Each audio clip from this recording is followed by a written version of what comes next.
Hello కానమోకు కథావచనం మోహనవచనం పరిజ్ఞాన హితబాండం నిత్య చదువరి శ్రోతలకు ఆహ్వానం నమస్కారం.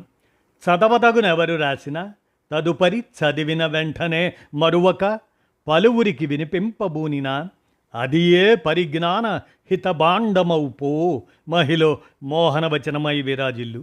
పరిజ్ఞాన హితబాండం లక్ష్యం ప్రతివారీ సమాచార హక్కు. ఆస్ఫూర్తితోనే ఇప్పుడు ప్రముఖుల జీవిత విశేషాలు శీర్షికన ఎస్విడిఎస్ శర్మ సౌజన్యంతో బహుముఖ ప్రజ్ఞాశాలి బలిజేపల్లి జీవిత విశేషాలను మన కానమూకు కథావచనం శ్రోతలకు మీ కానమూకు స్వరంలో వినిపిస్తాను వినండి. బహుముఖ ప్రజ్ఞాశాలి బలిజేపల్లి వారి జీవిత విశేషాలు ఇక వినండి. తెలుగు నాటక చలనచిత్ర చరిత్రలో బహుముఖ ప్రజ్ఞా ధురంధరత కలిగిన అగ్రశ్రేణి సాహితీవేత్తలు ఎవరు అని ప్రశ్న వేస్తే అందులో మొదటగా గుర్తుకు వచ్చేది బలిజేపల్లి లక్ష్మీకాంత కవి.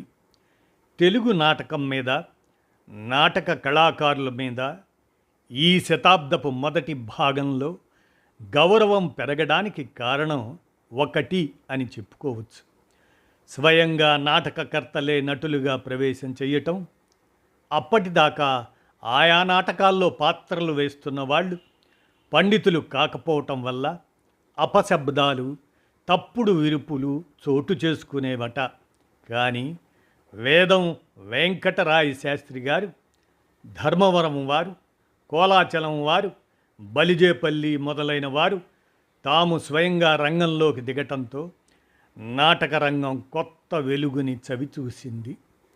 బలిజేపల్లి రచన చేసిన సినిమాలు అనసూయ, జరాసంధ, మళ్ళీ పెళ్ళి, వరవిక్రయం, భూకైలాస్, విశ్వమోహిని, జీవన్ముక్తి, బాలనాగమ్మ, తహసీల్దార్, బ్రహ్మరథం, రక్షరేఖ మొదలైనవి.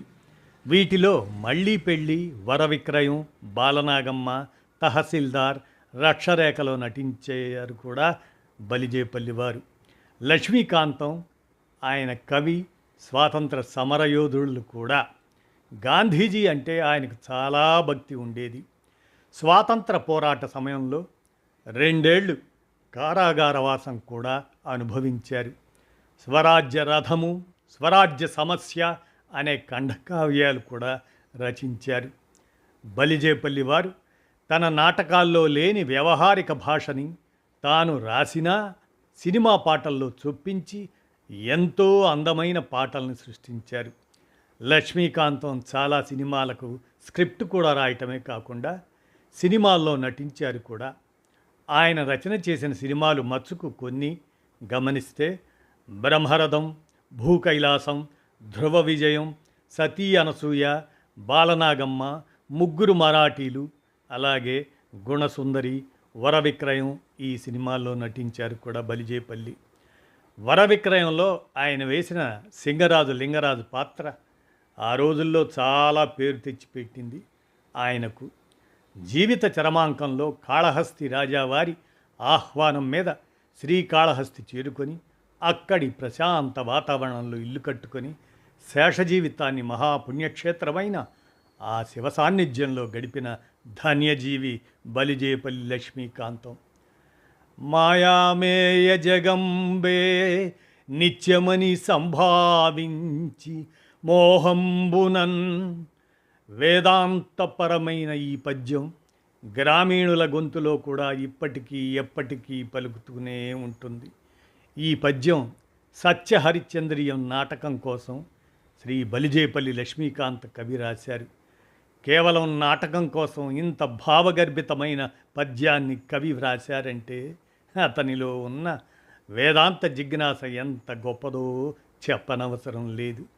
ఈ ఒక్క పద్యమే కాదు, హరిశ్చంద్రలోని పద్యాలన్నీ ఆణిముత్యాలే.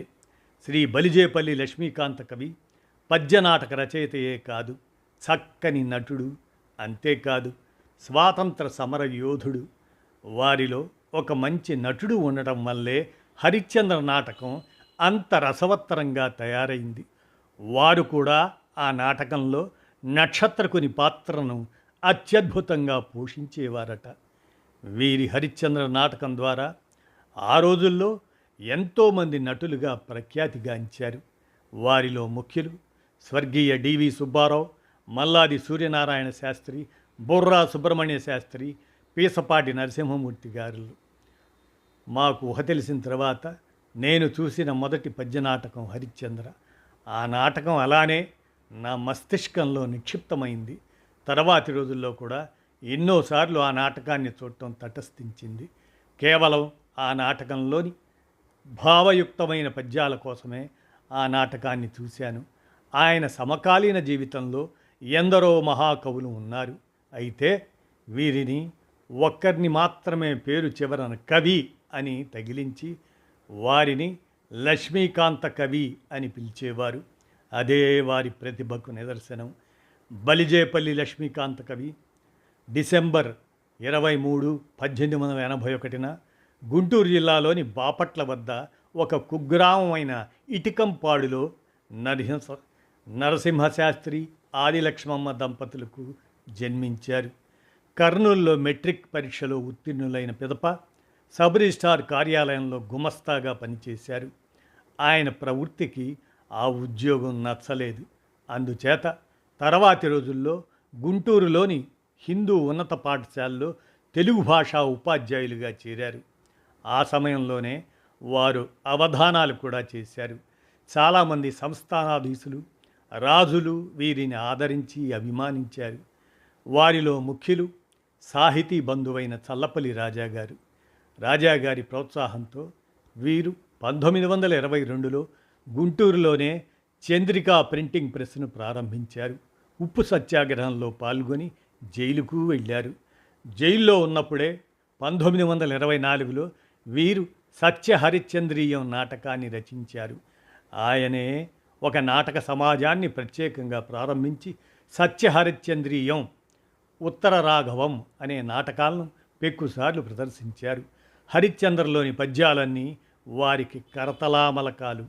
నాటి సినీ దర్శకులైన శ్రీ చిత్తజల్లు పుల్లయ్య గారి ప్రోత్సాహంతో వీరు సినీ రంగ ప్రవేశం చేసి అనేక సినిమాలకు రచయితగా మాటలను పాటలను రాశారు. 1939లో విడుదలైన వర విక్రయం అనే సినిమాలో వీరు మొదటిసారి నటించారు.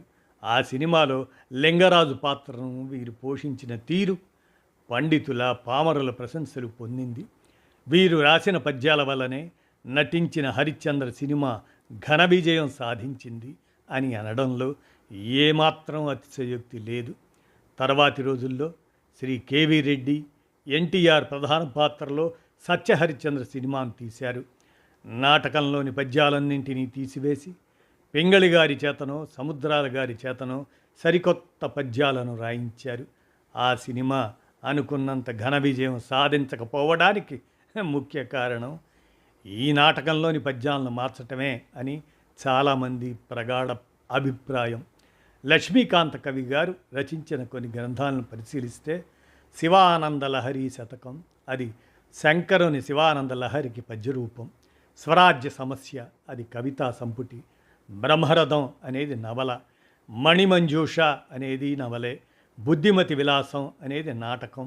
సత్యహరిశ్చంద్రీయం నాటకం. ఉత్తర రాఘవం నాటకం భవభూతి సంస్కృత రచనకు ఆంధ్రీకరణ. వీరు రచన చేసిన సినిమాలు ఏమిటంటే అనసూయ, జరాసంధ, మళ్ళీ పెళ్ళి, వర విక్రయం, భూ కైలాస్, అది 1940లో వచ్చిన భూ కైలాస్, విశ్వమోహిని, జీవన్ముక్తి, బాలనాగమ్మ, తహసీల్దార్, బ్రహ్మరథం, రక్షరేఖ అలాంటి సినిమాలు.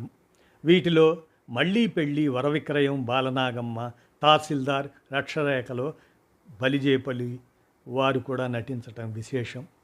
30 జూన్ 1953న శ్రీ లక్ష్మీకాంత కవి గారు దక్షిణ వారణాసి అయిన కాళహస్తిలో అకస్మాత్తుగా మరణించి శివైక్యం చెందారు. భౌతికంగా వారు మరణించినప్పటికీ వారు రచించిన సత్యహరిశ్చంద్రీయం నాటకం ఉన్నంతకాలం వారు చిరంజీవులే. వెంటరాని సిరి సంపదలను ఇక్కడే వదిలి యశస్సును వెంట తీసుకొని వెళ్ళిన బలిజేపల్లి వారు చిరంజీవులు, సజీవులు. లక్ష్మీకాంత కవి గారు రచించిన కొన్ని గ్రంథాలు శివానంద లహరి శతకం, అలాగనే స్వరాజ్య సమస్య, బ్రహ్మరథం, మణిమంజూష, ఇలాంటివన్నీ ఇందాక మనం చెప్పుకున్నవి. అలాగనే వారి సినిమాలు అనసూయ, జరాసంధ, మళ్ళీ పెళ్ళి, వర విక్రయం, భూ కైలాస్, విశ్వమోహిని, జీవన్ముక్తి, బాలనాగమ్మ, తహసీల్దార్, బ్రహ్మరథం, రక్షరేఖ మొదలైనవి.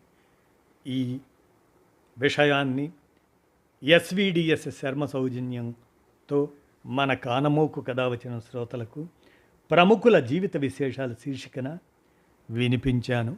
విన్నారుగా. ధన్యవాదాలు.